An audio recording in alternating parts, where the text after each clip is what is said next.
پوچھا گیا کہ حضور مبارک صاحب رحمۃ اللہ تعالی خواتین کو کیسے بیعت فرماتے تھے؟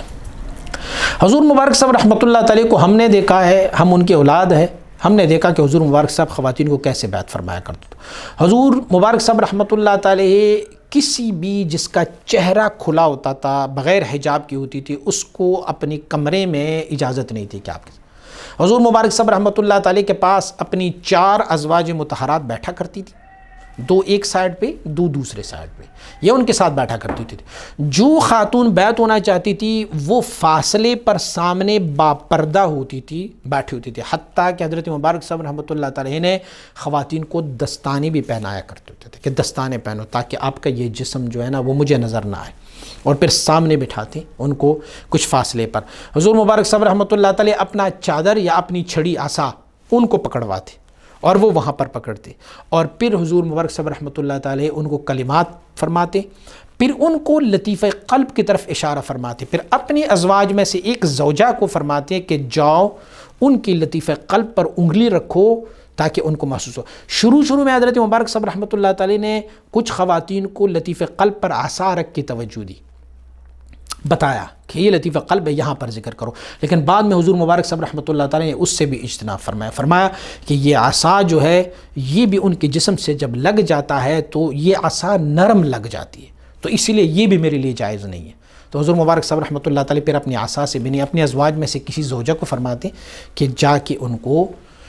لطیفہ قلب پر انگلی رکھو، جگہ بتاؤ، پوائنٹ بتاؤ کہ یہ لطیفہ قلب ہے، اور پھر حضور مبارک صاحب رحمۃ اللہ تعالی ان کو توجہ فرماتے۔ اچھا، حضور مبارک صاحب رحمۃ اللہ تعالی جب بھی خواتین کی کسی محفل میں بیٹھ جاتے تو بلا مبالغہ ان کے پاس اپنے گھر کی 8-10 ان کی ازواج اور ان کی بہو، ان کے بیٹیاں یا ان کے پوتیاں یا ان کی نواسیاں وہاں پہ اس مجلس میں موجود ہوتی، اور سب سے پہلے صف میں انہی کو بٹھاتے جو ان کی محرمات ہوتی تھی۔ اور حضور مبارک صاحب رحمۃ اللہ تعالی کی صحبت مبارکہ میں ایک بہت بڑی چادر ہوتی تھی، جو خواتین کی کبھی محفل ہوتی، کسی بھی خاتون کو جب بھی کوئی وجد اور حرکت ہوتی تو حضور مبارک صاحب اشارہ فرماتے،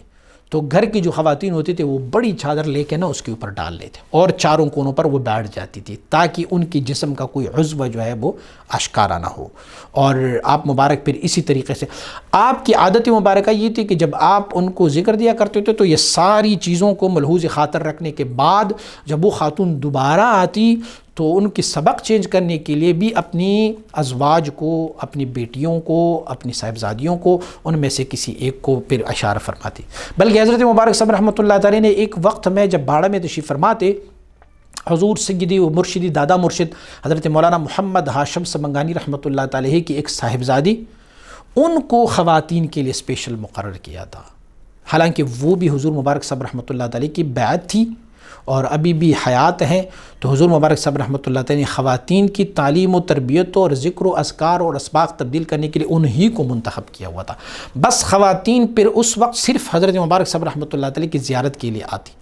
اور حضور مبارک صاحب رحمۃ اللہ تعالی نے اپنی ازواج مطہرات کو بھی، ہماری والدہ صاحبہ کو بھی اور دوسرے ازواج کو بھی حضور مبارک صاحب رحمۃ اللہ تعالی نے اجازت دی تھی، پھر وہ اپنے طریقے سے خواتین کو بیعت بھی کرتی اور اپنی طریقے سے وہ توجہ بھی دیا کرتی ہوتی تھی۔